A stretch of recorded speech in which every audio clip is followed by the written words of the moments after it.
Mesdames, Messieurs, bonjour, Quay. En ce spécial du temps des fêtes, on vous souhaite un joyeux Noël à vous et famille. Alors, pour cette émission, nous avons une autre invitée incroyable. Une invitée qui change les choses à Montréal et surtout au Québec et dans une perspective plus grande, on va le découvrir au Canada. Dans un premier temps, je me dois de vous dire, messieurs, dames, qu'elle est coordonnatrice de projet à Woodstock, cet organisme qui véritablement contribue à l'avancement de l'arrondissement Montréal-Nord. De plus, elle est la fondatrice, l'instigatrice de cette application Bon Cop, Bad Cop. Ça nous permet, en quelque sorte, si on veut porter plainte en déontologie, eh bien, on peut le faire via cette application. C'est incroyable. D'autant plus, messieurs, dames, elle a plusieurs chapeaux. Elle est la fondatrice de la clinique juridique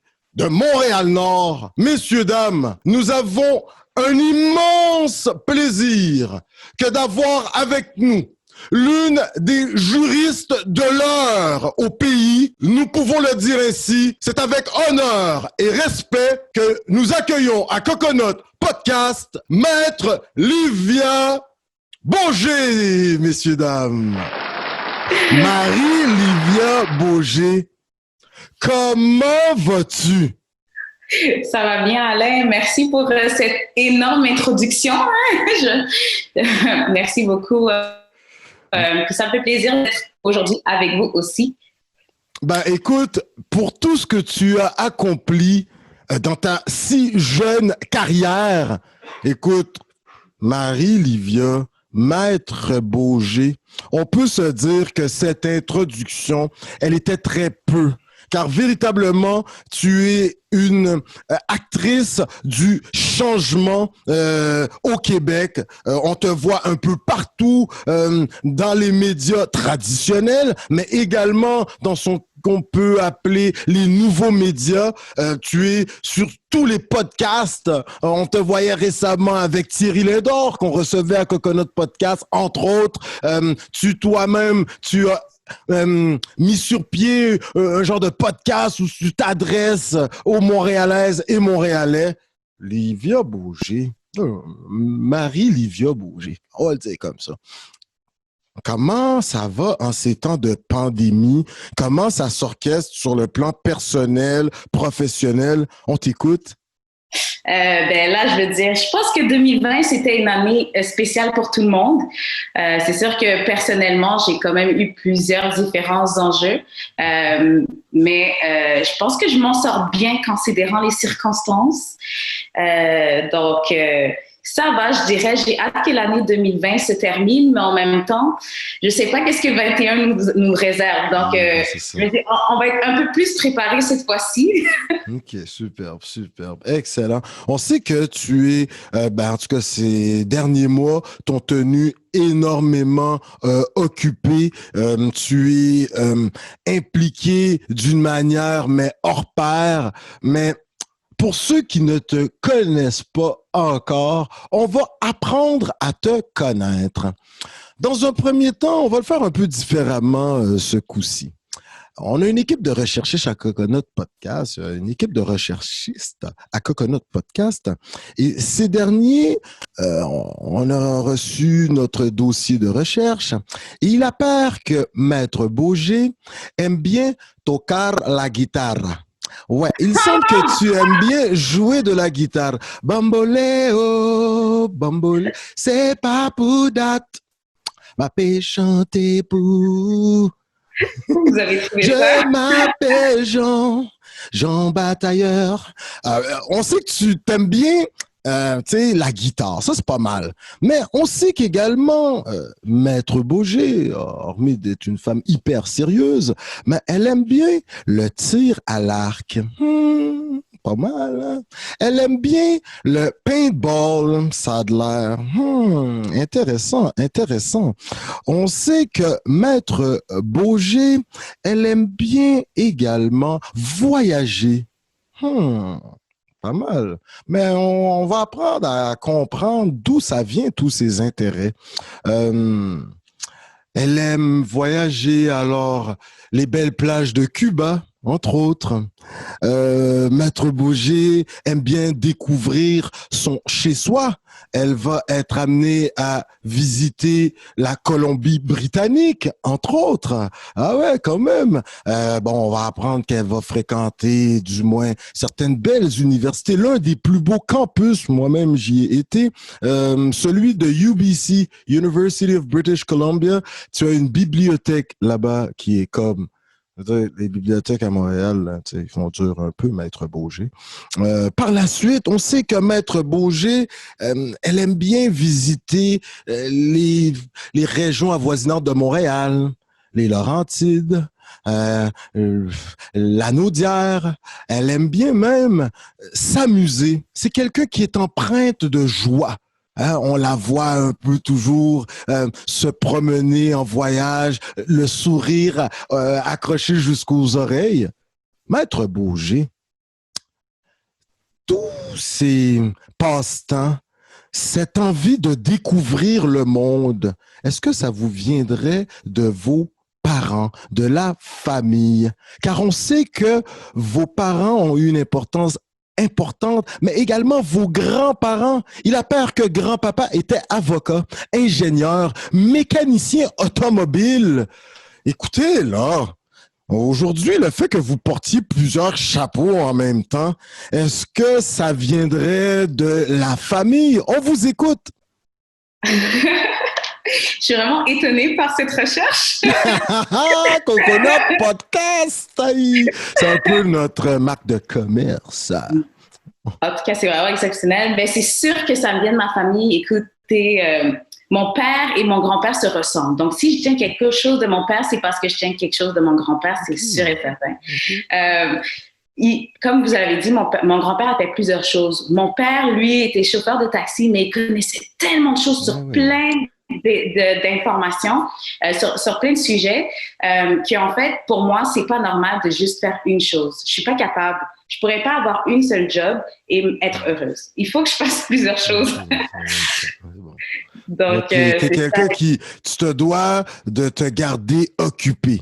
Ouais, là, ces voyages-là, ça vient un peu de tes parents. Parce que toi, tu es d'origine haïtienne. Tes parents viennent d'Hispaniola, d'Haïti, la terre des Taïnos, des Arawaks, comme j'aime bien le dire. Et ils vont choisir de s'installer dans la belle province du Québec. Mais quand même, ils ont été formés dans leur pays.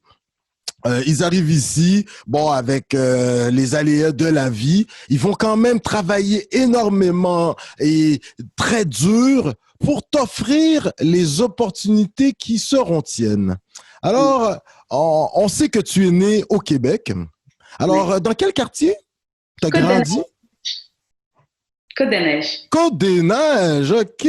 L'un des quartiers les plus multiethniques. Et on va voir que ça va te servir tout au long de ton parcours, mais surtout académique, ta capacité de t'intégrer à l'autre. Écoute, toi, t'es pas une fille d'immigrante. T'es une Québécoise, là, t'sais. On sent que le Québec, c'est comme un poisson dans l'eau. C'est intéressant, ça. Alors, toi, tu nais au Québec, tes parents font ces efforts, et là, dès le cégep, parce que là, on fait un petit bond qui est intéressant. Dès le cégep, tu vas t'impliquer énormément au niveau associatif. Et là, peux-tu nous dire déjà dans quel cégep que tu vas t'impliquer? Alors, toi, tu viens de Côte-des-Neiges. Cégep dans la Côte-des-Neiges. T'as-tu été à genre Dawson? Ouais. Ah, ouais, fort! Et pas payé, le monsieur. Dawson, ben oui. Yo, on prend le bus Côte-des-Neiges, la 165 Côte-des-Neiges, et puis on descend, on débarque à Guy Concordia, et puis on y est, quoi. Voilà. Ouais. Superbe, intéressant, intéressant. Alors, tu as étudié en anglais, Maître Boger, au cégep? Ouais. J'ai How décidé was it to study in English? Student Union at Dawson, how was it? Peux-tu nous dire comment c'était? J'ai vraiment aimé mon programme, en fait. OK. C'était un programme, un profil, j'étais en sciences humaines, mais profil Law, Society and Justice. Donc, Ah, j'avais déjà des cours de droit en lien avec aussi la société, la justice.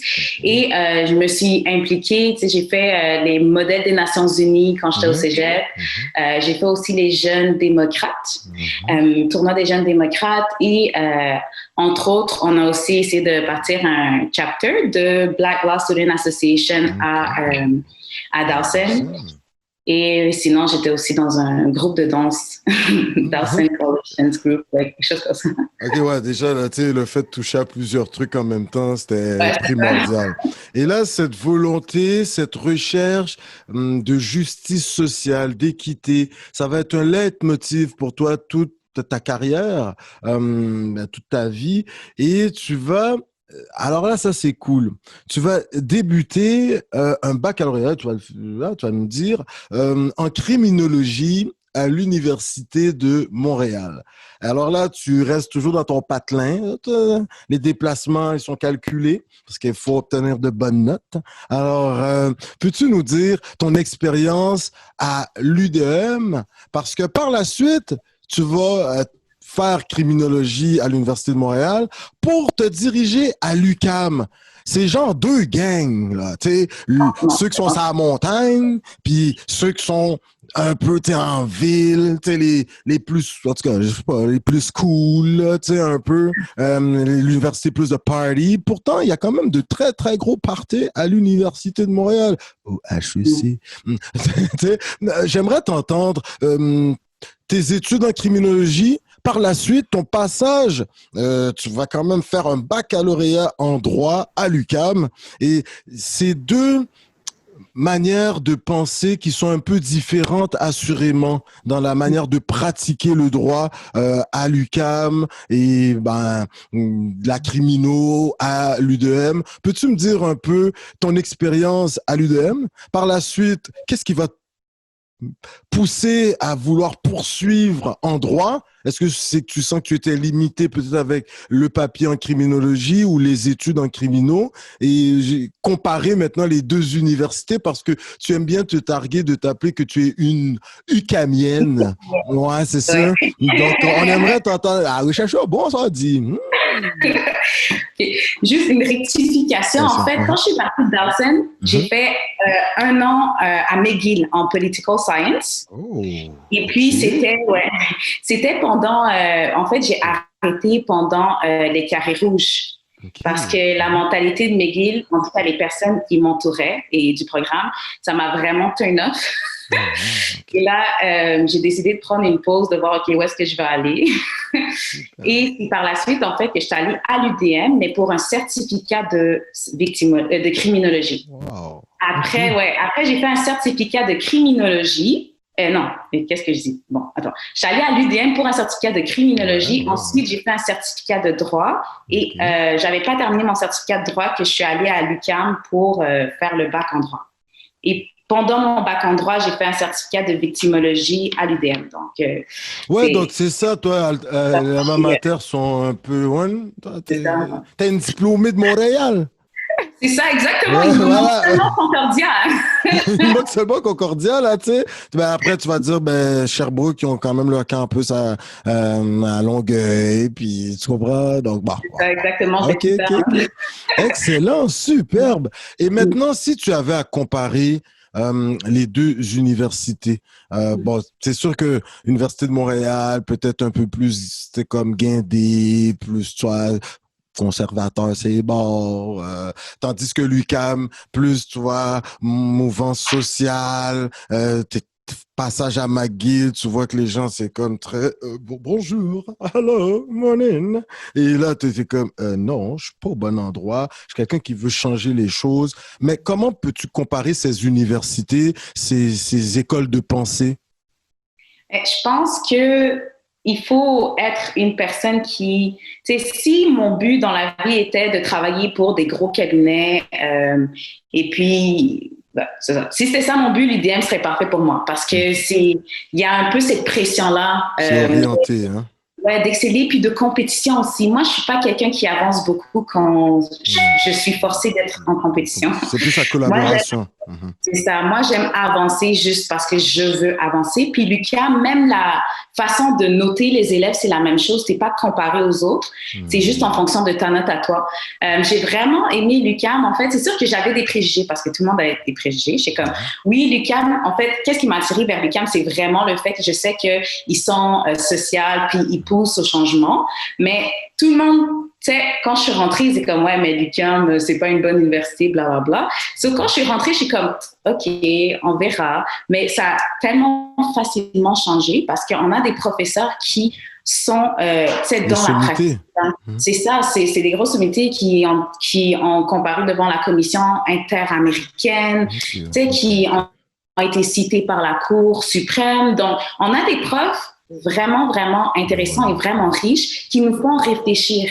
Puis c'est ça que j'aime beaucoup avec l'UQAM. L'UQAM est la seule université à avoir le cours de droit social, parce que on va voir un peu l'évolution de l'aide juridique, de l'aide sociale aussi, etc.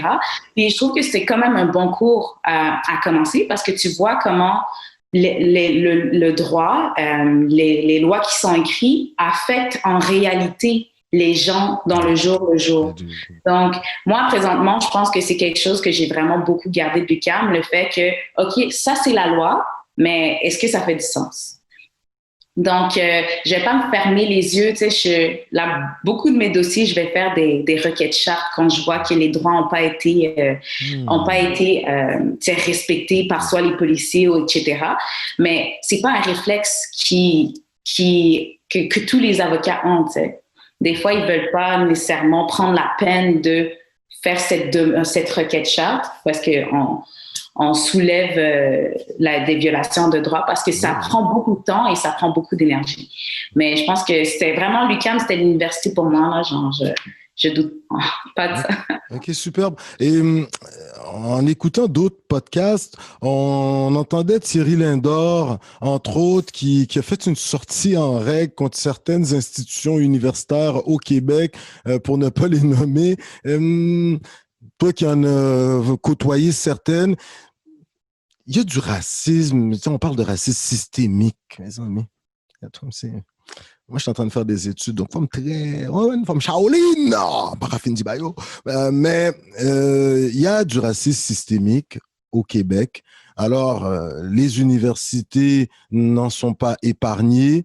En tant que femme noire, issue de la diversité, il y a des professeurs qui enseignent dans ces écoles, mais il y a même des fois une absence de certaines appartenances, là, où il y a une absence de certaines couleurs, je te dirais, dans certains départements. Est-ce que tu as ressenti un genre de racisme systémique palpable ou peu palpable lors de ton passage dans les différentes institutions? Est-ce que le fait que Thierry Lindor soit sorti en règle, est-ce que c'est une discussion qu'il faudrait avoir? Tu sais, par exemple, quand tu dois faire des travaux, moi j'en parlais, là c'est rare, je parle Maître Boger. Alors Maître Boger, comme si je suis à la cour là, je parle. Et puis, quand on doit faire des travaux d'équipe, t'as beau être celui qui, tu sais, ou celle qui intervenait super là en classe, tes commentaires étaient toujours, le prof te disait, ah, très bon commentaire monsieur, ok, voilà. Quand tu dois faire les travaux d'équipe maintenant, tu dois te chercher OK, former les équipes. Tu te retrouves toujours, les 4 immigrants et 4 colorés se retrouvent toujours ensemble. Maghrébins, Africains de l'Ouest, Haïtiens qui se retrouvent un peu, il est québécois, mais on ne le reconnaît pas trop, donc il est obligé de s'associer ailleurs aussi. Ça, c'est une difficulté c'est une des difficultés que je voyais là. Tu te retrouves toujours tout seul. Mais pas très peu. À un moment donné, oui, tu réussis. Est-ce que tu as senti que telle université, c'était plus facile ou telle université, c'est toute la même chose au final. C'est à toi de faire ta place parce que tu vas quand même t'impliquer énormément. On va revenir là-dessus dans quelques instants. Mais j'aimerais t'entendre de prime abord. Est-ce que tu as senti quelque chose que vraiment il faudrait gratter, faire des études pour comprendre ce qui se passe dans nos milieux scolaires? Non, ben c'est sûr et certain là qu'il y a un problème systémique, pas nécessairement volontaire. Par exemple, il y avait quelqu'un qui étudiait en même temps que moi et lui, il a appliqué 6 fois à l'université avant de se faire accepter. Puis des fois, il y a des réalités qui sont pas prises en compte dans l'acceptation des étudiants, tu sais, comme dans la réalité de leur vie ou les difficultés qu'ils ont eues. Et ça, je trouve que c'est un problème qui fait que, de prime abord, certaines personnes ont plus de chances d'être acceptées à l'université que d'autres. Donc, tu sais, je pense que quand on avait créé l'Association des étudiants noirs en droit, on avait commencé justement à parler aux doyens de ces différents enjeux-là. Et je pense que présentement, les discussions sont encore présentes puis continuent de se faire. Mais c'est sûr que institutionnellement, il y a un travail à faire. C'est pour rendre l'école plus accessible. C'est même là, présentement, je suis en train de faire une maîtrise en droit et société à l'UQAM. Et le nombre d'étudiants racisés, il réduit considérablement. Et devant ces constats-là, je trouve que c'est la job de l'école de se demander pourquoi. Et pas juste devant ce fait dire ouais ben c'est parce que les personnes racisées n'ont pas vraiment envie d'aller à l'école, tu sais. Je pense qu'il faut se demander pourquoi et qu'est-ce qui peut-être dans la mission empêche certaines personnes d'accéder à l'éducation supérieure. Donc ça c'est quelque chose qu'il faut penser. Côté justement élève à élève, moi comme tu l'as dit, j'étais super impliquée. Donc, tout le monde me connaissait. J'avais pas de misère. Tu sais, moi, j'aimais juste pas les travaux d'équipe. Moi, j'aime travailler toute seule. Moi, ça me dérangeait pas. Mais je sais que il y en a plusieurs personnes noires à l'école qui arrêtaient pas de se plaindre de ça, que personne voulait se mettre en équipe avec eux et nous étaient tout le temps les derniers à être choisis. Donc ça, c'est vraiment une réalité qui est vécue par beaucoup d'élèves. Moi, je l'ai pas senti. Je pense que c'est parce que j'étais vraiment comme impliquée partout. Là. Tu pouvais pas ne pas vraiment savoir. C'est ça, exactement. Mais je pense vraiment que c'est ça qui a permis à d'autres personnes d'enlever peut-être les barrières, l'étiquette, exactement. Mais c'est juste que c'est pas tout le monde qui peut, c'est pas tout le monde qui a le temps de s'impliquer comme ça pour justement faire l'effort d'enlever. La personnalité aussi, tes parents, ta famille, le tricoté serré, la joie de vivre, ça vient de quelque part. Donc, toi, tu es en mesure, tu as un certain bagage qui te permet d'aller au-devant, mais c'est pas nécessairement tout le monde qui est habilité de la même façon, tu sais, je voudrais dire, parce que, tu sais, au niveau associatif, l'association des étudiants en droit, tu vas faire des jeux, tu vas participer, là, vous avez des genres de joutes que vous faites entre vous autres, oratoires ou autres, tu vas participer, je sais pas à quel niveau, là, parce que tu as quand même touché au droit très tôt dans ta vie, mais le Washington College of Law, tu vas, tous tes échanges, quand tu vas visiter Vancouver, entre autres, c'est toujours dans des cadres, études en droit, juristes, des cliniques en ce genre. Écoute, Marie-Livia Beaugé, quand même beaucoup d'études. Tu gradues en 2018. Là, il y a quand même un niveau de fierté de ta famille. Moi, j'aimerais t'entendre. Là, gars, Dieu petit, c'est réel, quand même, alors, j'aimerais t'entendre là-dessus. On sent qu'il y avait une fierté là, de la famille. On t'écoute. Ben oui, là, je pense que mon grand-père, tu sais, parce que ça fait longtemps que je sais que je veux être avocate. C'est depuis quand même le primaire que je suis comme, moi, je vais être avocate. Okay. Donc mon grand-père, lui, pendant que, tu sais, j'étais aux études, il était comme, tu sais, quand tu seras avocate, moi, quand j'étais en IT, j'étais avocate, j'avais un seul client, blablabla. Tu sais, il voyait déjà une vision pour moi, tu sais. Puis mon père aussi, là, il est comme, t'as dit que tu voulais être avocate, donc il faut que tu fasses ça, tu sais, plein de conseils. Puis je pense qu'ils m'ont accompagnée vraiment tout le long, tu sais, ma mère aussi. Puis quand j'ai gradué de l'école, pas encore du barreau, là, mais ma mère, elle appelle tout le monde comme, oui, ma fille, elle est avocate, ma fille, elle est avocate. Non, mais j'ai pas encore fait mon barreau, non? C'est très dur quand même. C'est quoi, c'est 8 mois? Moi, j'ai fait en 4 mois. Il y a 8 mois. Excusez-moi, attendez. Un instant. Alors, messieurs, dames, oui, vous savez, Maître Beaugé, en étant impliqué dans la vie étudiante, en faisant de brillantes études, elle réussira tout de même. Elle réussit tout de même à faire son barreau en 4 mois. Elle n'a pas coulé, ça veut dire. Vous savez, des fois, on peut repasser, puis si tu repasses plusieurs fois et tu coules, c'est terminé. Donc, vous savez, elle en 4 mois. Il fallait qu'elle ait contribué de sa manière dans le quartier Montréal-Nord. Est-ce que ça va être le premier endroit que tu vas véritablement t'impliquer au niveau du droit? Parce qu'on sait que tu vas quand même être secrétaire juridique chez Arsenault et Lemieux. Ça, c'est là que tu vas faire ton stage en quelque sorte du barreau, c'est tout ça? Non, c'est ça, j'étais étudiante quand j'ai travaillé OK. chez eux. OK, Et déjà. OK. OK. Hey. Tout en étant impliqué dans la vie étudiante, tu travailles déjà comme dans le milieu juridique, comme secrétaire juridique quand même. Alors toi, ton code de procédure pénale, où t'es bien t'en connais, là?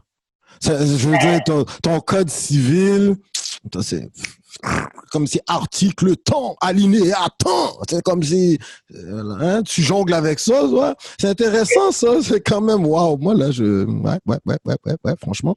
Et par la suite, ça, c'est quand même intéressant. Tu vas tout de suite te lancer dans je sais pas, cette arène où tu vas être au devant de la scène, cette volonté de contribuer à l'avancement de la société, mais surtout décrier les injustices, ça te vient d'où? Est-ce que tu t'en rappelles à quel moment tu t'es dit, non, moi là, madame, ça là, c'est pas juste. Ou tu sais, il y a un moment, tu as affirmé que ça, c'est pas juste. Et puis là, depuis ce jour-là, tu as dit, justice sera faite.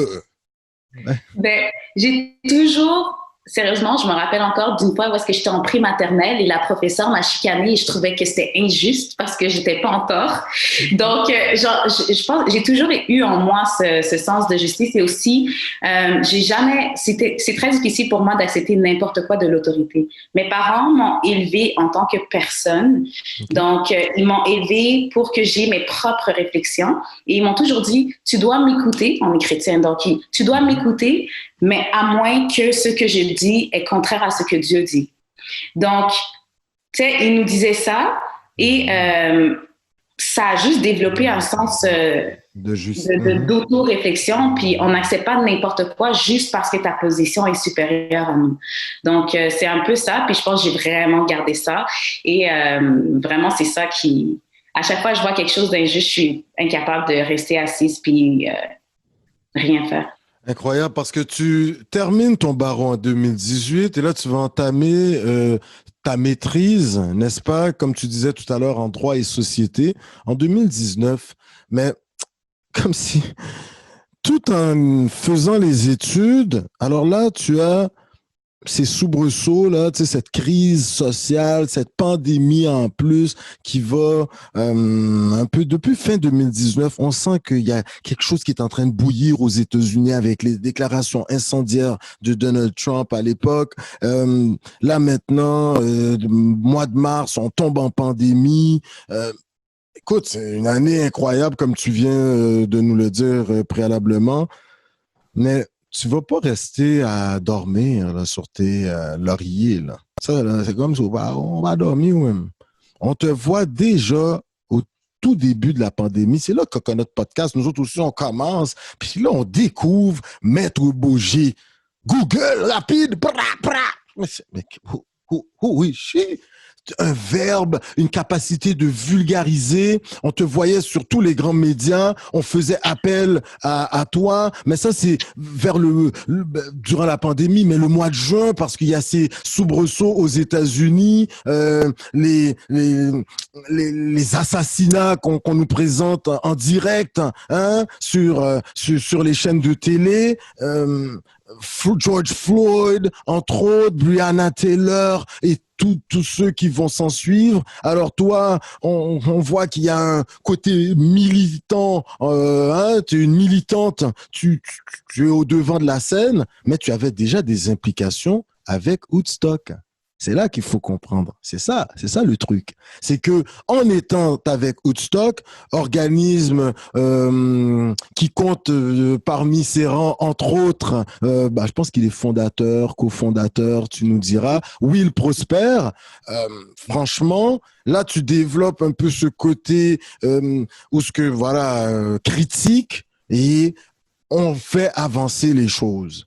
Vous n'êtes pas juste dans la dénonciation. Will Prosper, c'est documentaire, il documente les choses. Vous allez vraiment sortir parce que la pandémie frappe Montréal-Nord dans un premier temps. Alors, vous êtes très présent sur le terrain. Et par la suite, arrivent ces rapports fin juin, tout un amalgame. Hein. La ville de Montréal, le service de police qui reconnaît qu'il y a profilage racial, c'est là qu'on commence déjà à te voir énormément. Écoute, moi, j'aimerais t'entendre véritablement ton implication à Woodstock. Qu'est-ce que ça va éveiller en toi? Ton retour dans un quartier ou dans un quartier que tu visitais avec la famille, Montréal-Nord, comment tu as vécu ça? Qu'est-ce qui va faire en sorte que tu vas te dire, ah, là, j'ai trouvé le filon, c'est ici, dans cette zone que je veux m'impliquer, cet organisme, il est magnifique. À quel moment tu vas être mis en contact avec Will Prosper? À quel moment tu t'impliques dans Woodstock? Et qu'est-ce qui va venir te chercher que tu vas dire, hey, j'ai trouvé la bonne place pour m'impliquer parce que plus tard, tu vas y fonder une clinique juridique pour les citoyennes et citoyens de Montréal-Nord. Tu sais, ça, c'est vers le mois de novembre, hein, récemment. Bon, tu vas parler pour nous. Hein, voilà, explique-nous. Ouais, voilà. On t'écoute. Septembre, ouais, c'est septembre 2020. Tu fondes la clinique et tu vas arriver avec une application plus tard au mois d'octobre 2020. T'as pas chômé, maître. Vous n'avez guère chômé. Non, avec Will comme exemple, c'est impossible là, de prendre une pause. Okay. Mais Woodstock, on t'écoute. Oui, ben en fait, c'est ça. Woodstock, j'ai connu à travers Will Prosper quand j'étais au cégep. Je suis allée dans un séminaire de l'association de Black Law Student Association du Canada. Donc, annuellement, ils ont toujours comme un séminaire et j'y étais allée. Et Will Prosper avait présenté en fait, justement, avait une présentation sur le profilage racial. Et à partir de là, j'ai pris son contact, puis on a gardé contact depuis, je pense, j'avais 17 ou 18 quand je l'ai rencontré. Et puis, à partir de là, tu sais, avec lui, je me suis beaucoup impliquée. J'ai fait des ateliers sur le profilage racial. J'avais invité à des conférences, des petites choses comme ça. Et en 2016, c'est là que je me suis un peu plus impliquée vraiment avec Woodstock dans la préparation d'un forum social. Donc, j'ai aidé à cette préparation-là. Par la suite, je venais au forum social et c'est vraiment quand je faisais mon barreau, un peu après, que Will est venu me voir et comme ouais, tu sais, j'ai un projet, est-ce que ça t'intéresse? Donc, en fait, c'est ça. Woodstock avait reçu une subvention. Mais en fait, on s'était rencontrés un peu avant pour parler du projet. Mais qu'est-ce qui a vraiment concrétisé ça? C'est que Woodstock a reçu une subvention de l'Agence de santé publique du Canada pour élaborer un programme de justice alternative par et pour les communautés noires. Donc, ouais. Puis, ouais. Et avec beaucoup de communication qu'on avait déjà eu avec Woodstock, ils savaient déjà mon intérêt de vraiment vouloir changer les choses du côté justice. Et c'est pour ça, en fait, ils ont pensé à moi. Ils ont dit, est-ce que ça t'intéresse d'être chargé de ce projet-là, de son élaboration? Et moi, quand ça s'est officialisé, en fait, c'est là que je venais tout juste d'être assermentée. Puis j'étais comme, why not? Why not coconut? C'est ça, exactement. Et puis, c'est là qu'il a démarré beaucoup d'autres projets. Là. Je trouve que Woodstock, c'est plus que seulement un organisme communautaire. Là, c'est un incubateur de projets. C'est quelqu'un qui... C'est un organisme qui sait vraiment comme, voir le potentiel de différents projets et les mettre, les réaliser. Ouais, les réaliser, les mettre en branle. Mais tu t'es dit, c'est intéressant. Tu parles de Woodstock comme quelqu'un. Oui, personnifié Woodstock là. Et c'est vrai, c'est comme si quand on suit leur page, c'est comme si c'était Jean-Pierre ou Juliette qui mettaient sur leur page, parce qu'on sent il y a un aspect très humain, déjà toi, Will Prosper et tous ceux qu'on voit là, qui gravitent autour de Woodstock, mais c'est un organisme qui est dans surtout un arrondissement, une localité, que les gens oublient qu'il y a un tissu social incroyable, un tricoté serré incroyable. Ouais. Les jeunes, tu devrais les voir le midi, s'ils vont acheter une patate frite, il n'y a pas un de leurs amis qui va pas goûter à une des frites. Oh non, ça n'existe pas. Tu sais, comme, il y a un tricoté serré et le fait que Woodstock travaille dans cet arrondissement, est-ce que ça vient pas aussi faire en sorte que ça va de soi, là, tu sais, c'est comme, c'est famille, il faut un village pour élever un enfant, Woodstock, tu sais, j'aimerais t'entendre là-dessus, le côté humain de cet organisme-là. Tu sais, on les a vus lors de la pandémie. Okay, Will, avec vous-même, vous avez amassé une somme d'argent là, en peu de temps, tu sais, un genre de GoFundMe ou quelque chose comme ça. Vite, vite, vous étiez au-devant des paniers pour aider les familles dans le besoin, comme si vous étiez là puis vous dénoncez en même temps parce qu'il faut éveiller la conscience sociale. N'arrête maintenant d'eau. Woodstock, déjà pour parler, juste pour revenir sur les tricotés serrés de Montréal-Nord, là, j'ai un exemple. Parce que moi, quand je suis née, mes parents habitaient à Montréal-Nord, mais j'ai vraiment grandi à Côte-des-Neiges. Mais quand j'ai vraiment commencé à travailler pour Woodstock, les 2 premières fois que je suis allée à Montréal-Nord pour aller au bureau, je me fais arrêter par un monsieur âgé, hispanophone. Puis là, il fait comme, excusez-moi. Puis là, après, je suis comme, OK, oui. Puis là, il entre dans mon auto, il dit, est-ce que tu peux me donner un lift? Comme à l'ancienne, là, comme... C'est comme,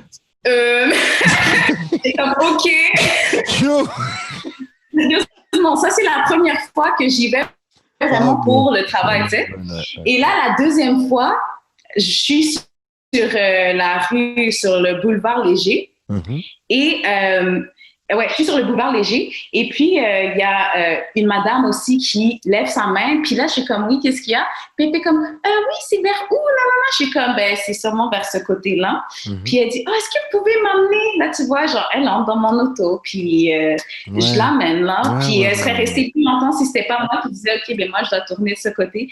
Puis ça m'a vraiment, déjà, je savais aussi là, que les médias comme exagèrent et tout, comme ils mettent un épisode de violence pour culpabiliser tout Montréal-Nord. Mais l'affaire, c'est qu'il faut comprendre que, tu sais, si vraiment Montréal-Nord était un quartier aussi dangereux que les médias veulent le faire croire, c'est pas vrai qu'un étranger va rentrer dans l'auto d'un autre étranger aussi facilement. Tu vois, qu'est-ce que je veux dire?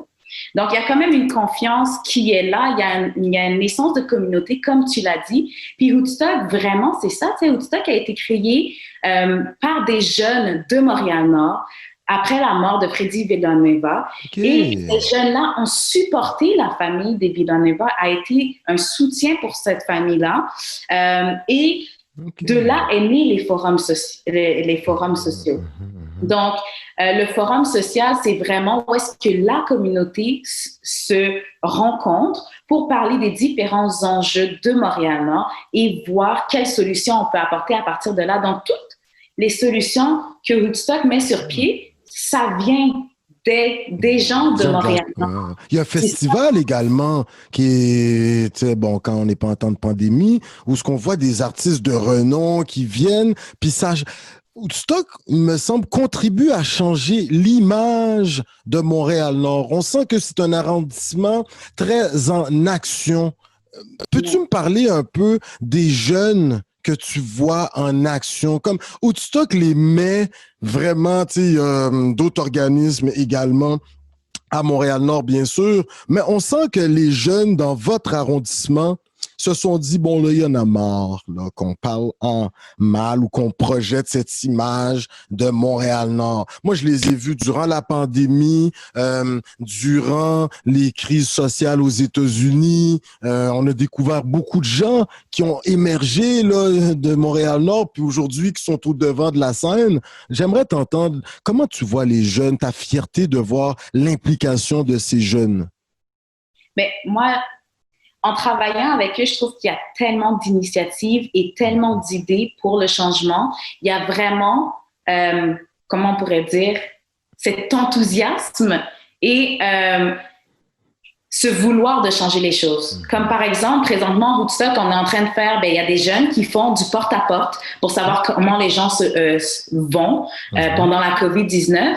Et, tu sais, des fois, ils reviennent, puis ils font leurs propres analyses, ils sont comme, mais il y avait telle madame qui avait tel problème, on devrait avoir tel type de service à Montréal-Nord, etc., tu sais. Et eux-mêmes, ils sont super motivés par rapport, justement, à l'aide concrète qu'on peut apporter. Et ils ont aussi tellement d'idées que moi, j'ai juste hâte de voir qu'est-ce que le futur nous réserve avec ces personnes-là, qui vont prendre qui vont grandir aussi. Superbe. Et là, maintenant, moi, j'aimerais t'entendre, tu passes dans les médias. Bon, des fois, tu sens qu'il y a une certaine exagération, mais n'as-tu pas été surprise du retentissement de ton message lors de ton passage sur ces différentes chaînes de télévision? Parce que tu as éveillé cette ferveur, tu as éveillé un petit quelque chose chez des filles, peut-être qui te regardaient, des jeunes issus de la diversité, disant, waouh, une avocate éloquente à la télé, puis tu étais comme un poisson dans l'eau, là, je te dis, là, puis tu tenais tête, là, à ceux qui t'interviewaient. Je me rappelle d'une de ces entrevues, là, tu répondais, tac, tac, tac, non, mais oui, c'est comme si, et puis là, l'avocat, c'est comme si tu étais à la cour. Le journaliste était comme bouche bée. Est-ce que tu es consciente du retentissement qu'a pu avoir ton message? J'ose croire que c'est pas seulement mon message, mais toutes les personnes qui sont passées devant les médias qui ont vraiment pu faire ce changement-là. Aussi, c'est sûr que à la première manifestation, on était tellement tous surpris de voir autant de personnes. Et aussi, tu sais, on a vu beaucoup de gens qui ont commencé à s'activer, commencé à se dire que même si ça ne me concerne pas, je peux quand même porter des actions qui vont changer les choses. Et ça, c'était vraiment beau à voir. Mais c'est sûr que ça vient pas seulement de moi, là. Tu sais, il y a tellement de personnes à Woodstock qui ont passé devant les médias, qui ont fait passer les messages. Il y a aussi Émilie Nicolas, Fabrice Ville. Non, mais tu as le titre, tu es avocate. Tu étais capable, en utilisant un vocabulaire juridique, bon, Fabrice Ville aussi, mais tu es une fille, tu es une femme, des modèles, nous en avons besoin. Moi, je réitère ma question. Es-tu consciente que tu es devenu un modèle aujourd'hui pour les jeunes hommes de la diversité, trans, filles ou autres? Tu es rendu un modèle. Es-tu consciente de ça? On me l'a dit. Et puis, je pense pas que j'ai encore conscience, en fait, de ça. Je pense que les choses se passent tellement vite que je réalise pas que peut-être que. Mais en même temps, tu sais, j'y pense quand même dans le sens que moi, quand j'étais plus jeune, je voyais pas de femme avec un afro à la télé. Puis ça, je trouvais tellement ça important que les gens puissent voir que, tu sais, les plus jeunes puissent voir que, OK, il y a une femme qui own son afro, qui own sa chevelure et qui est capable d'être pris au sérieux. Tu sais, donc, c'est sûr qu'il y a ces pensées qui y parlent, mais si tu me dis que je suis consciente, j'ai encore de la misère à réaliser. À réaliser. Écoute, à Coconut Podcast, nous, on suit beaucoup de personnalités, les citoyens, ce qu'ils font, ce qui émerge. Et véritablement, c'est là le coup de chapeau. On sait que à la ville de Montréal, le chef de police va reconnaître qu'il y a du profilage racial au sein du service de police de la ville de Montréal. La mairesse va reconnaître la chose également. Vous avez toute cette démarche entreprise, entre autres, par Balarama Holness, n'est-ce pas? Et bon, toute une équipe, lui-même qui était candidat dans Montréal-Nord. Tout ça va être reconnu auprès de la ville de Montréal. Il va y avoir ces soubresauts aux États-Unis.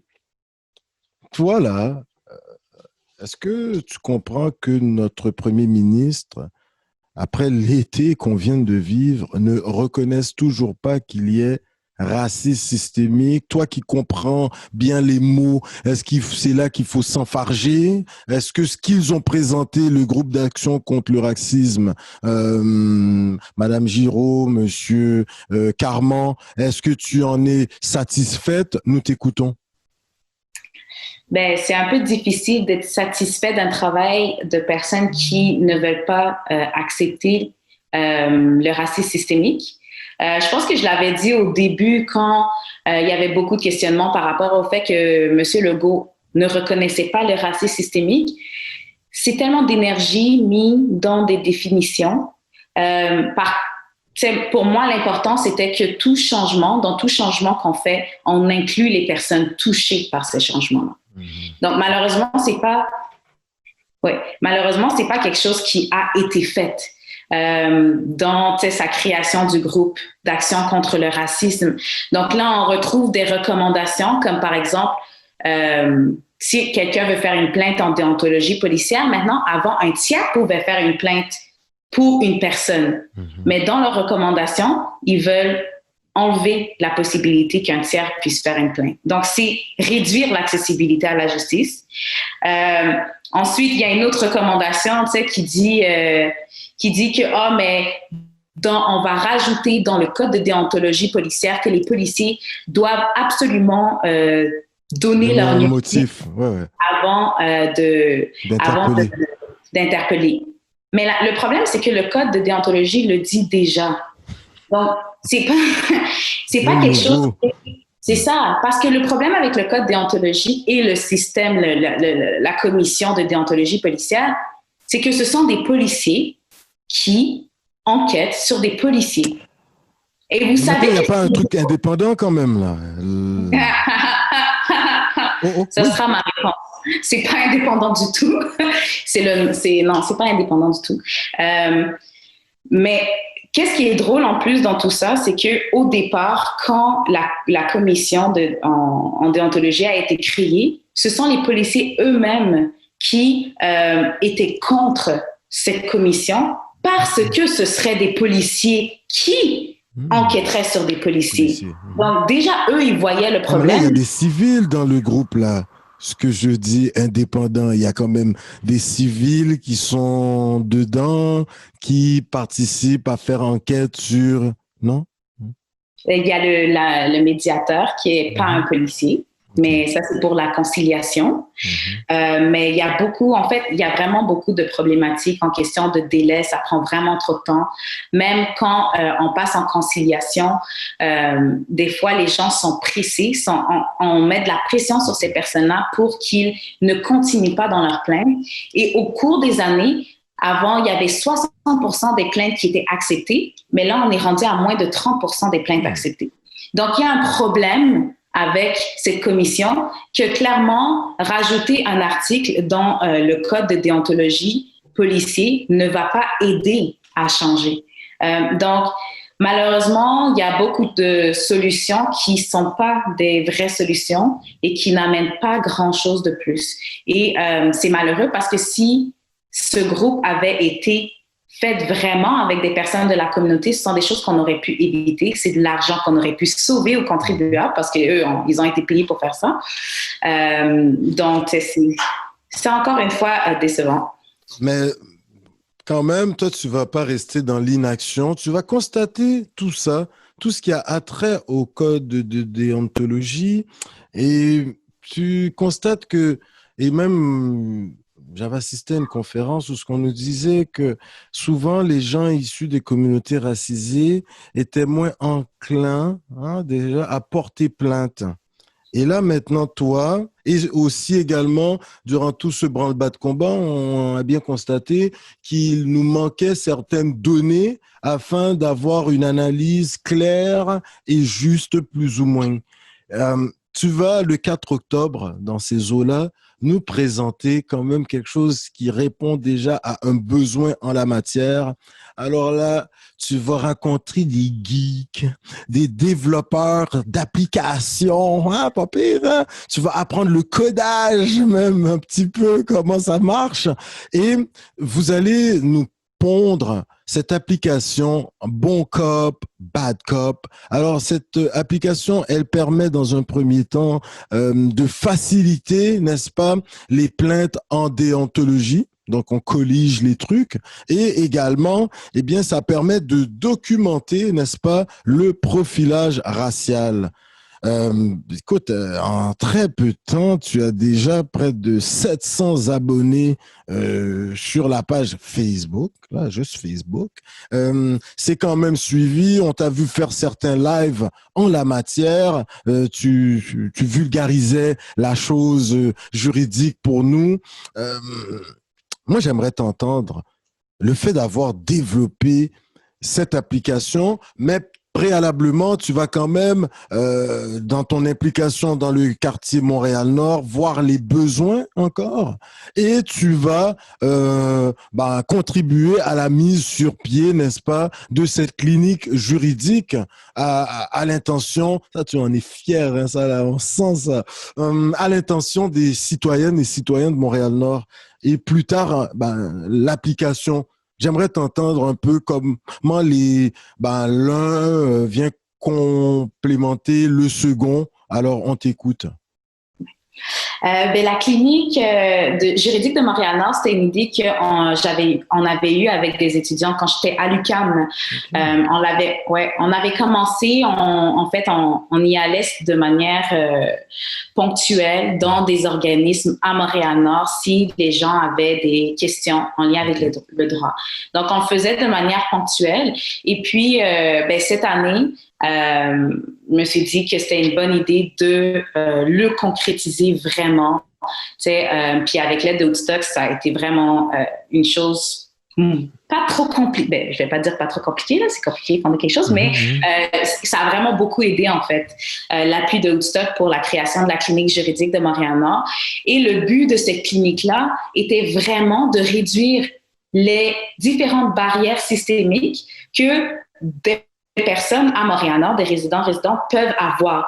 Donc, déjà, à la base, en tant que citoyen, qu'on appelle justiciable, si on prend juste un homme blanc, là, qui n'a pas eu d'études en droit, il a déjà cette première barrière qui est la langue, le langage juridique. Donc, déjà, juste ça, c'est un problème pour des personnes pour avoir accès à leurs droits parce qu'ils ne comprennent pas nécessairement la loi. Ils ne connaissent pas non plus leur recours. Donc, l'aide juridique? Pas un peu, est-ce que déjà avoir accès à l'aide juridique, c'est difficile, c'est éloigné géographiquement? Des fois, les gens n'ont pas nécessairement les outils technologiques pour s'enquérir de certaines informations. Est-ce que c'est là que une clinique juridique, je sais qu'il y en avait à l'UQAM, entre autres, là, fait par à l'Université Laval que j'étais, mais là, le fait que ce soit dans la localité, les gens savent que ça existe, il y a vraiment quelque chose de plus intéressant là-dessus? Ben oui, parce que l'aide juridique, c'est pour des personnes précises. Il faut déjà que tu sois admissible question revenu et que tu sois admissible question de droit. Donc, des fois, tu peux être tu peux être admissible question revenu, mais la raison pour laquelle on t'accuse ou la raison pour laquelle tu es en litige n'est pas couverte par l'aide juridique. Les gens, ça? C'est pas tout. Donc, on va dire en droit criminel, si l'accusation n'a pas de chance, on va dire dans les peines, il n'y a pas la possibilité d'emprisonnement, l'aide juridique ne va pas le couvrir.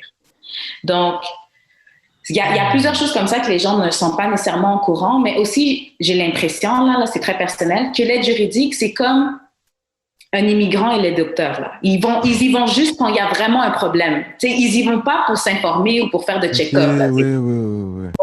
Donc, la clinique juridique, en fait, c'est gratuit parce que c'est juste des informations qu'on donne et bientôt, on sera en mesure de donner des conseils, mais... mais pour les conseils, 30 secondes pour les conseils, est-ce que c'est des avoirs que vous devez de recevoir pour pouvoir mettre la machine en branle? En fait, présentement, il y a le projet de loi 75 qui est fait par Simon Jolin Barrette qui permettrait aux étudiants de clinique juridique de donner des conseils juridiques. Parce qu'il y a une différence entre information et conseil. Information, c'est par exemple, une personne dit, ben, j'ai un problème avec mon propriétaire. Ben, l'étudiant peut lui dire, voici toutes les obligations du propriétaire, voici toutes vos obligations, voici tous les recours disponibles, puis il le donne. Mais la personne doit quand même figure out dans tout ça, qu'est-ce qui s'applique à elle et qu'est-ce qui est la meilleure chose à faire. Mais un conseil, ça nous permet de vraiment mieux, en fonction des faits de la personne, lui dire, ben, selon les faits que tu m'as donnés, ben, moi, je te conseillerais d'utiliser tel recours. Donc, ça permet de vraiment mieux aider les personnes en fonction de leurs besoins. Présentement, c'est ça. Donc, il y a une modification qui va être faite, mais on verra, en fait, par rapport aux cliniques juridiques qui ne sont pas universitaires, comment ça va se passer. Mais c'est possible. Okay. Mais c'est ça, pour retourner, Mais pour retourner à la clinique, oui, donc elle a été créée vraiment déjà pour permettre aux personnes de connaître leurs droits, de comprendre leurs droits, mais aussi, on veut réduire aussi les inégalités systémiques. Donc, par exemple, une personne qui est immigrante a différents enjeux que normalement, on ne le pense pas. Mais quand on rencontre la personne, vu qu'on est comme alerte à ces réalités-là, vu que les étudiants... C'est ça. Donc, on est en mesure de réduire ces barrières-là. Déjà, la barrière de... en fait, toute personne racisée est prise dans ce système de racisme systémique. Et qu'est-ce qu'on a remarqué, c'est que surtout que nos étudiants parlent plusieurs langues. Donc, des fois, la consultation se fait seulement dans la langue de l'usager. Et puis, ça augmente la confiance que la personne a envers la clinique et aussi la compréhension que la personne va avoir par rapport aux droits qui lui sont donnés. Donc, je trouve que c'est super nice, c'est super important. Et aussi le fait que les étudiants sont aussi conscients des différents enjeux qui touchent certaines populations, comme par exemple, tu sais, les Noirs sont surreprésentés dans la DPJ et des affaires comme ça. Donc, des fois, tu sais, les ressources qu'on donne aux personnes, on va pas dire, mais fais un signalement à la DPJ. Non. Tu sais, on va donner peut-être, va à tel organisme, etc., qui peut vraiment les aider face à leurs différents enjeux. J'aimerais t'entendre 15 secondes sur le rapport Laurent. Régine Laurent, elle a fait tout un travail là, ses audiences, commission Laurent, sur ce qui se passe à la DPJ. Toi qui es impliqué dans Montréal-Nord, il a peur que c'est un foutoir là, comme ce qui se passe, les rapports DPJ, communauté culturelle. Il y a une incompréhension de certains us et coutumes de ces communautés. On disloque des familles. Il a peur. J'aimerais t'entendre en 15 secondes. Oui. Mais je trouve que qu'est-ce qu'on voit, c'est que la DPJ a une présomption que si c'est une famille immigrante, il y a nécessairement quelque chose qui va mal. Okay. On a des histoires à l'extérieur de Montréal de familles, d'enfants, de familles blanches qui meurent parce que la DPJ n'a pas agi. Mais à Montréal, on a des histoires de parents qui traitent super bien leurs enfants, mais qui sont surveillés par la DPJ. Donc, clairement, leurs énergies sont pas mises à la bonne place. Et ça, c'est selon moi, à cause d'une présomption que les familles racisées négligent leurs enfants. Donc, c'est problématique. À la place de donner plus de ressources aux familles qui en ont besoin, aux enfants qui en ont vraiment besoin, on vient surveiller des enfants qui n'ont pas besoin de cette surveillance. Incroyable. Et surtout pour que cette clinique juridique voit le jour, souvent il faut certains appuis, ne serait-ce que des appuis moraux pour que le projet voit le jour. On sait que dans votre arrondissement, la députée provinciale Paul Robitaille, elle-même juriste, elle-même avocate, je pense, de formation, entre autres. Je pense qu'elle était à McGill, quelque chose comme ça. Elle a vraiment cautionné le projet dans le sens disant que elle allait tout mettre en œuvre de par ses contacts, de par sa position, afin qu'il y ait pérennité de la clinique juridique. Avoir de tels appuis. J'aimerais t'entendre très rapidement. Est-ce que ça fait chaud au cœur, ne serait-ce? C'est sûr que ça fait chaud au cœur de voir qu'on croit en nous puis qu'on veut donner du temps pour la clinique et aussi d'admettre que c'est un besoin nécessaire pour la communauté. Donc, cet appui qu'elle donne, on est souvent en discussion avec elle pour voir comment on peut avoir plus de financement, plus de... Tu sais. Donc, ça, c'est des choses de partenariat. Donc, c'est des choses, évidemment, qui motivent et qui nous permettent de mieux nous adapter, d'être pérennes, en fait, à travers le temps. Puis, je pense que c'est ça le but et je pense que aussi elle a réalisé que c'est quelque chose qui était nécessaire dans le quartier. Et quand on réalise, on est ouvert seulement depuis fin septembre, mais on a déjà desservi 35 personnes. Et ça, ouais, 35, on a ouvert 35 dossiers. Je pense que il y en a un peu plus, là, mais la dernière fois qu'on m'a fait un rencontre, on était à 35. Et dans ça, il y a vraiment tous les types de droits. Là. Il y a immigration, famille, profilage racial, même affaires, ça c'est drôle. Donc, vraiment, en étant ouvert seulement... Pourquoi c'est drôle? Parce que les communautés culturelles, surtout peut-être noires, commencent à se lancer en affaires. Donc, de plus en plus, on a des cas d'affaires qui se présentent. On t'écoute? Ben, parce qu'en fait, tu sais, quand on pense à clinique juridique, on pense à justice sociale et le droit des affaires est normalement vraiment mis de côté. Par contre, tu sais, on pense quand même à la clinique juridique que aider les personnes racisées à créer une opportunité d'affaires, à monter leur entreprise, à leur donner ces informations-là, ça aide aussi socialement, tu sais, parce que tout est relié, l'économie sociale, tu sais, faire grandir, faire prospérer l'économie noire. Je trouve que c'est aussi un enjeu social. C'est quand on pense à toute l'histoire des Noirs ici à Montréal qui n'avaient pas accès à certains métiers, qui n'avaient pas accès à l'université. Et maintenant qu'on peut, en tant que personne noire, créer notre entreprise et le voir prospérer, c'est quelque chose qui est important à mentionner. Puis... Mais toi, tu es entrepreneur social, mais tu es entrepreneur également, tu corriges pour nous, mais tu as toi-même ton bureau d'avocat, n'est-ce pas? Le bogeravocat.com. Tu as quand même des bureaux vers le Vieux-Port, Notre-Dame, dans ces coins-là. Ça, c'est un peu tout le monde là autour du palais de justice. Là, tous mes amis ils ont leur bureau là parce que bon, ça doit être plus facile. Le fait d'être entrepreneur, en plus, tu es impliqué à la clinique. En plus, tu fais la maîtrise. Ouais. Toujours fait. N'est-ce pas, tu ris? N'est-ce pas? Parce que tu t'arrêtes pas juste là, puis là, tu vas nous parler, parce que tu disais, c'est intéressant quand même de voir que même les entrepreneurs, maintenant, on les retrouve là, tu sais, comme le droit des affaires est présent de plus en plus au sein de nos communautés. Toi-même, tu as un bureau d'avocat, donc tu dois traiter certains dossiers en ce sens, peut-être dans ta... Est-ce que tu es criminaliste ou tu es en droit civil? Je fais en fait du droit criminel. Je poursuis les villes en termes de profilage racial. Ça, c'est du droit civil. Et je fais aussi du droit des affaires. Il y a de l'argent à faire, ça a l'air à Repentigny. C'est ça.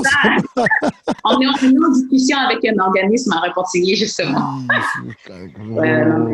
OK, intéressant. Et moi, j'aimerais savoir, Maître Boger, tu fais la clinique, mais là, tu t'arrêtes pas là parce qu'on parlait de la déontologie. Tu vas offrir, en rencontrant tes amis geeks, là, comme je disais, tu vas offrir cette application Bon Cop, Bad Cop. Ça, c'est vers le mois d'octobre là, qu'on disait. Ta fierté de voir que les gens, là, ils ont répondu et de plus en plus, on sent que tu te lances en communication juridique également parce que tu développes des plateformes d'échange, d'éducation, là, en ce sens. Moi, je pense qu'on va devoir monter, on disait, une capsule économique à Coconut Podcast, mais là, une capsule juridique, on n'aura pas le choix, là. Ouais, regardez. Ouais, important, mais j'aimerais t'entendre. Ça, c'est un bon coup. Bon cop, bad cop, puis tu reprends le nom de ce film, voilà. J'aimerais t'entendre là-dessus. Ben, bon cop, bad cop, vraiment, là, c'était une idée après la première manifestation. Parce que ça fait tellement longtemps, en fait, qu'on attend après les institutions, le gouvernement pour agir. Puis je suis comme, mais qu'est-ce que, en tant que personne tu sais, citoyen comme les autres, qu'est-ce que moi je peux faire qui va vraiment aider à pousser le changement.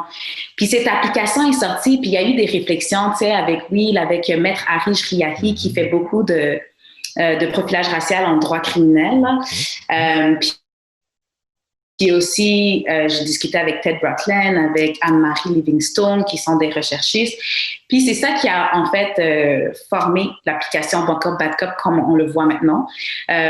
Et ça permet en fait, c'est comme une solution, c'est comme un tout en un, dans le sens que les personnes peuvent s'informer de leurs droits, les personnes peuvent enregistrer leurs interpellations policières en audio et peuvent prendre rendez-vous avec la clinique juridique s'ils veulent un accompagnement pour une plainte en déontologie policière. C'est ça, donc c'est intertwined.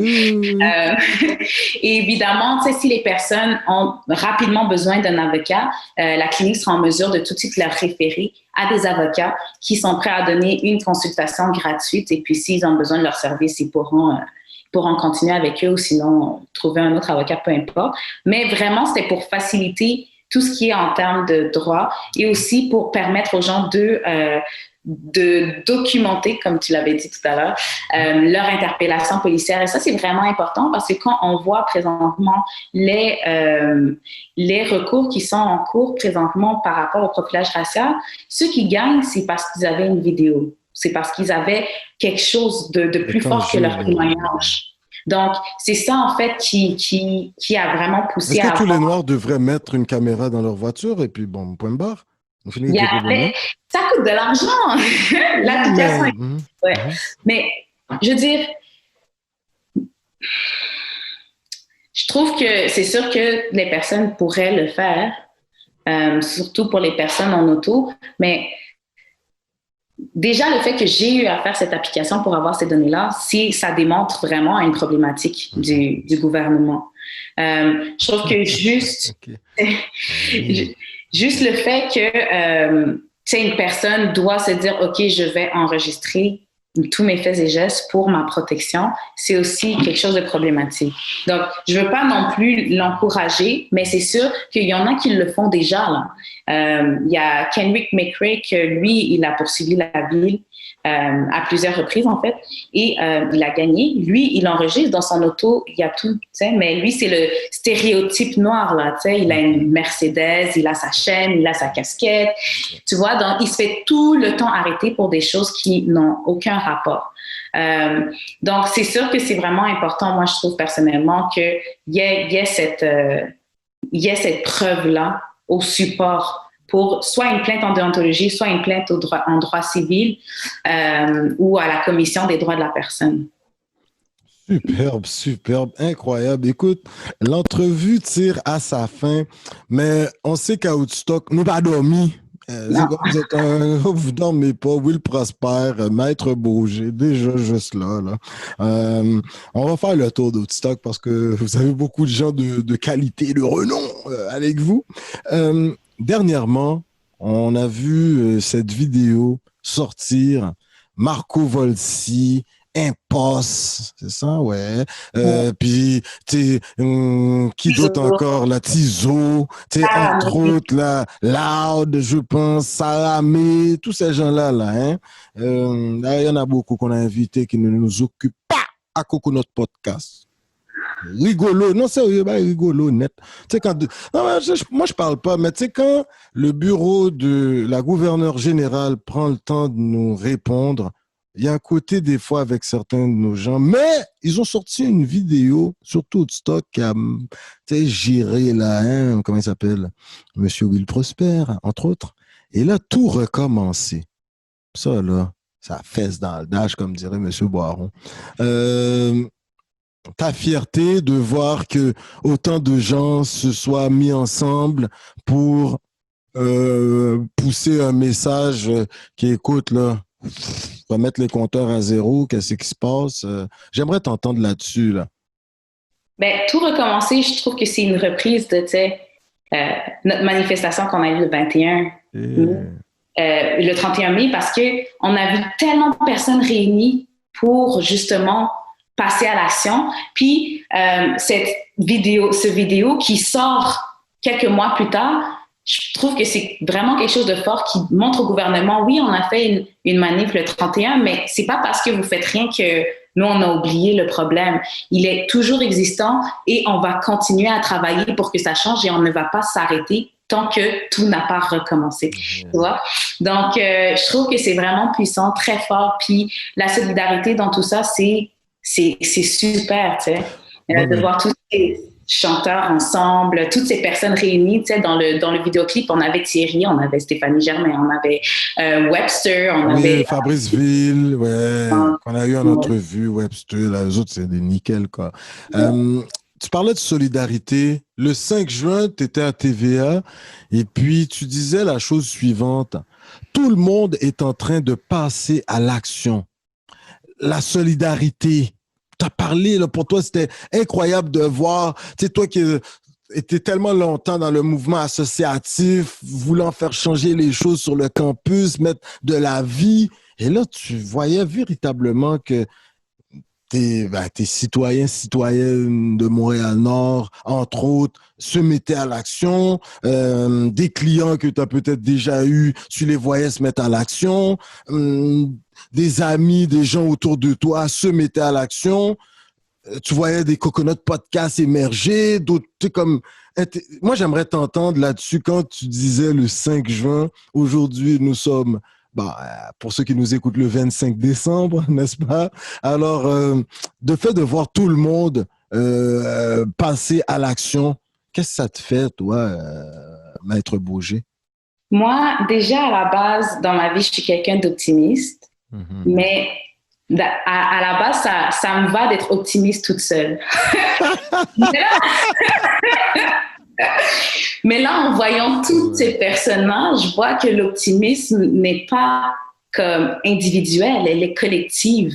Et je vois vraiment le désir de tout le monde de faire quelque chose. Et cette année, il y a tellement eu d'initiatives individuelles comme collectives prises par tout le monde là. Tout le monde s'est dit, qu'est-ce que moi, en tant que personne, je peux faire pour mener au changement, que ce soit faire un don, que ce soit faire des podcasts, que ce soit, tu sais, comme aller faire de l'aide aux devoirs, etc. Tu sais, c'est fou, là, comment ça a éveillé chez les personnes un désir de vraiment faire quelque chose.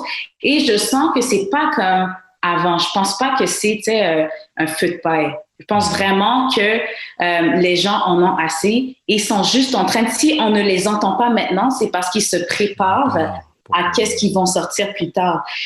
Puis c'est pas seulement pour les communautés noires. C'est, tu sais, j'ai eu des discussions avec le groupe d'entraide asiatique contre le racisme qui s'est créé dû à la COVID-19 puis la montée de racisme contre les Asiatiques. Entre autres.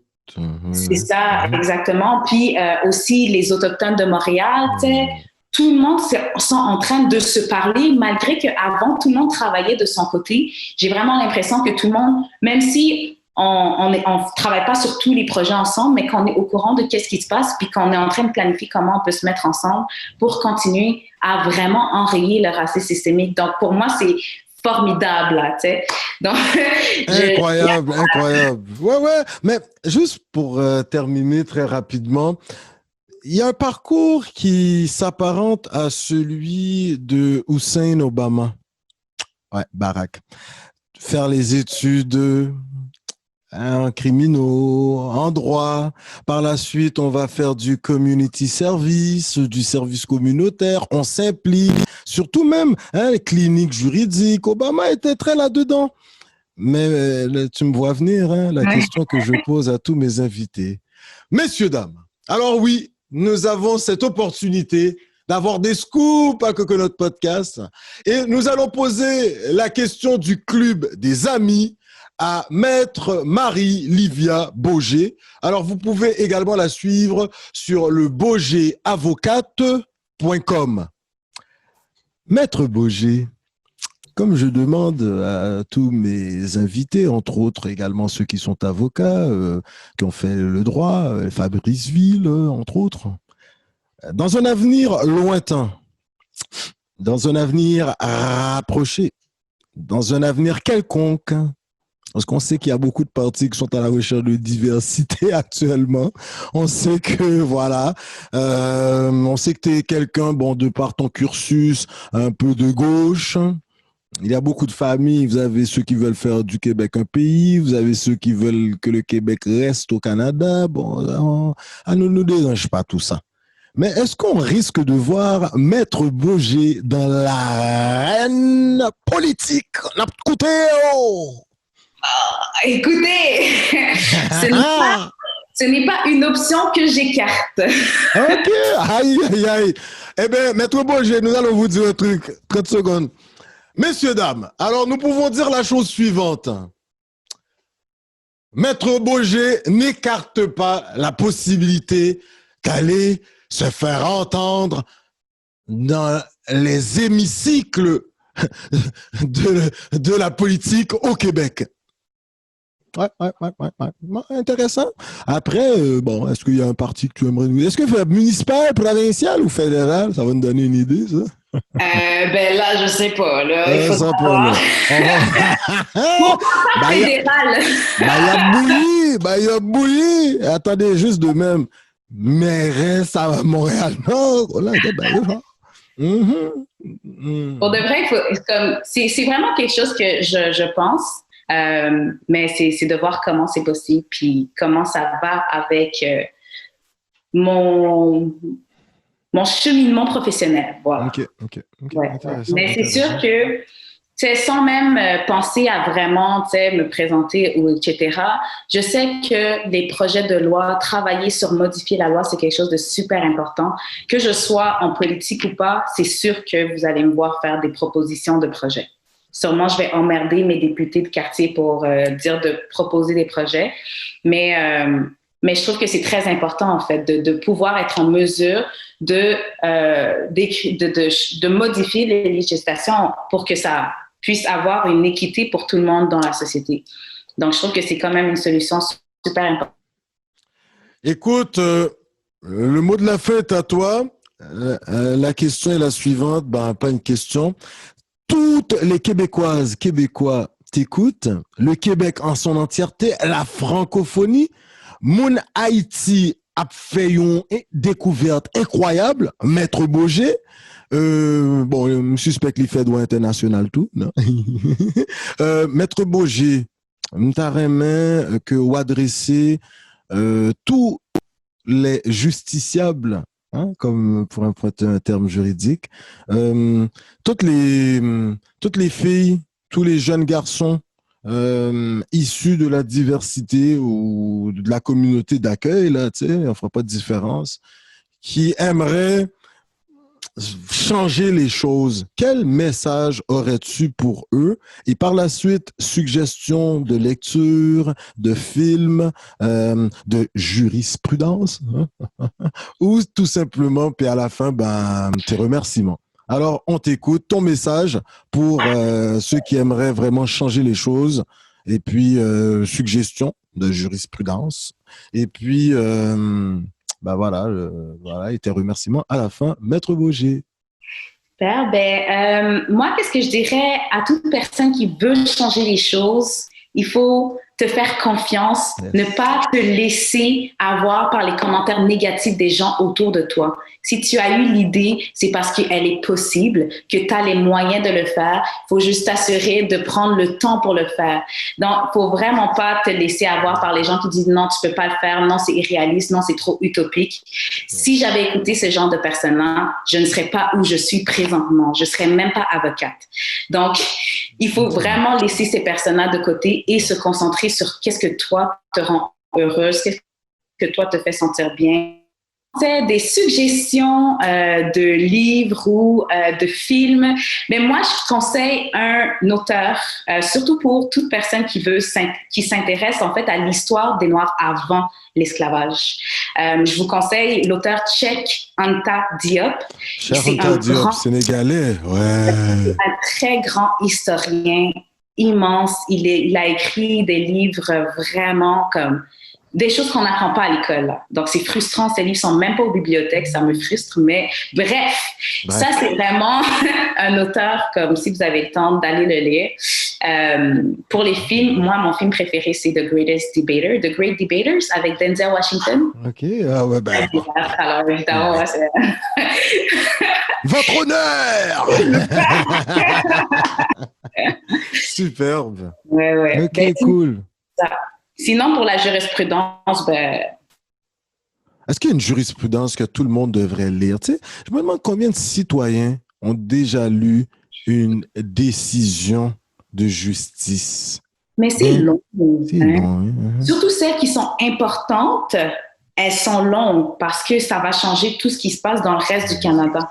Donc, c'est sûr que c'est bien de le lire, mais si vous pouvez trouver des résumés de décisions. Soquij, par exemple? Soquij, mais qu'est-ce qui est gratuit? Hein? Qu'est-ce qui est gratuit pour les citoyens? C'est CanLII. CanLII, c'est A-N-L-I-I. Ça, c'est gratuit. Donc, vous avez tout. OK. Ouais. Gratuit. Donc, si vous voulez des décisions au Québec, pour le Canada, le sujet, n'importe quoi, vous pouvez trouver n'importe quelle décision sur CanLII. OK. Maître Bauger, vos remerciements? Ben moi, je veux te remercier, Alain, de m'avoir accueilli aujourd'hui, surtout qu'aujourd'hui, c'est ton anniversaire. Hein? Alors, vraiment, merci de passer quelques heures avec moi aujourd'hui. Puis, je souhaite vraiment que tu passes bien. J'aimerais remercier ton équipe qui rend ce podcast possible. Yes. Et j'aimerais remercier aussi toutes les personnes qui m'ont guidée pour... dans mon développement personnel, qui m'ont aidé vraiment à devenir la personne que je suis. Alors, ils savent qui ils sont. Superbe. Es-tu fière de tes racines haïtiennes?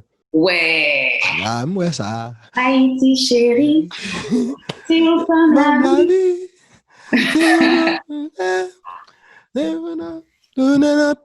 Haïti, chérie. Ah ouais, on va danser le compas après la pandémie. C'est ça.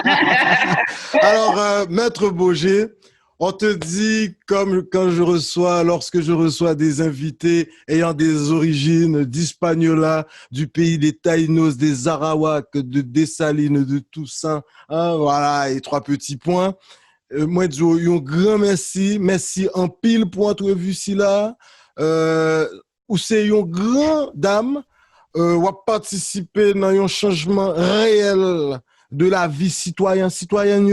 Vraiment, continue ton bon travail. Puis écoute, aussitôt que tu sais que si tu te lances ou pas, on va passer dans notre podcast. Yes! Alors, comme on dit en langue autochtone, Chinash Kumitin. Ça, ce sont les Inuits qui nous disent ça. On sait que tu as voyagé beaucoup aussi sur certaines communautés autochtones. Les Algonquins nous disent Miigwech. Et dans la région de Montréal, Maître Bauger, ils nous disent Nyawen. Ouais. Messieurs, dames, nous étions avec Marie-Livia Bauger, l'une des grandes juristes du moment au Québec. Écoutez, elle fait changer les choses dans cette si belle localité, arrondissement qui est Montréal-Nord. Je vous invite à la suivre sur les réseaux sociaux, mais également, vous pouvez, moyennant un petit quelque chose, lorsqu'elle travaille en tant qu'avocate, dans sa compagnie, baugeravocate.com. Moi, je vous dis un service incroyable. Et surtout, si vous résidez Montréal-Nord ou tout simplement aimeriez vous enquérir d'informations en ce qui a trait ou de les conseils juridiques, ça s'en vient bientôt. Mais d'informations juridiques, vous pouvez vous rendre sur le site Internet de la Clinique juridique de Montréal-Nord. Et surtout, si vous êtes interpellé par un agent de la paix et que vous aimeriez relater votre interpellation, on vous invite à utiliser l'application Bon Cop, Bad Cop. Suivez Woodstock sur Facebook. Leur chanson Tout recommencer avec Marco Volsi. On le reçoit sur notre spécial du 1er janvier. Oui, à Coconut Podcast. Notre spécial sur Haïti. On aura Géry Tardieu, mais également également Marco Volsi, Stéphane Saint-Méran. Nous aurons Nathalie Crane, François, directement de Port-au-Prince. Et pour terminer, la grande Katie Antoine. Messieurs, dames, on n'a pas terminé de travailler à Coconut Podcast. Les vacances, il n'y en a pas trop pour nous autres, mais on s'assure que nos internautes se portent bien. En ce jour de Noël, on vous dit, faites attention à vous, prenez soin de votre famille et on se revoit pour la prochaine entrevue en ce spécial du temps des fêtes. Comme j'aime si bien le dire en langue autochtone dans la région de Montréal, Niawen! Merci!